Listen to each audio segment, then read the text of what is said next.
மழைக்கால காய்ச்சல் சிறப்பு மருத்துவ முகாம் யமுனா நகரில் நடைபெற்றது.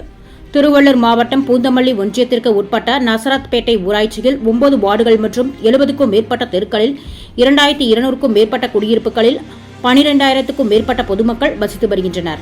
கடந்த ஆண்டு யமுனா நகர் பகுதி முழுவதும் மிக்ஸாம் புயலால் அதிக அளவில் பாதிப்புக்குள்ளானது குறிப்பிடத்தக்கது. மேலும் இந்த யமுனா நகர் பகுதியில் திருமழிசை ஆரம்ப சுகாதார நிலையம் மற்றும் பூந்தமல்லி பொது சுகாதார நிலையம் யமுனா நகர் குடியிருப்போர் நலசங்கம் சார்பாக 1/12/2024 அன்று ஞாயிற்றுக்கிழமை மதியம் 2 மணி அளவில் மழைக்கால காய்ச்சல் சிறப்பு மருத்துவ முகாம் நடைபெற்றது. இந்த மருத்துவ முகாமில் யமுனா நகர் வார்டு உறுப்பினர் சுரேஷ் தலைமையில் மருத்துவர் மேரி ஸ்டெல்லா ஜெயந்தி முன்னிலையிலும் சுகாதார ஆய்வாளர்கள் திருமழிசை விக்டர், நசரத்பேட்டை ராகுல் காந்தி, அகரமேல் கார்த்திகேயன் மேற்பார்வையில் நடைபெற்றது. இந்த மழைக்கால காய்ச்சல் சிறப்பு மருத்துவ முகாமில் 100க்கும் மேற்பட்ட யமுனா நகர் பகுதி மக்கள் கலந்து கொண்டனர். சான்றோர் குரல் செய்திகளுக்காக பூபாலன், செய்தி வாசிப்பாளர் முத்துலட்சுமி. செய்திகளை உடனுக்குடன் தெரிந்து கொள்ள சான்றோர் குரல் பக்கத்தை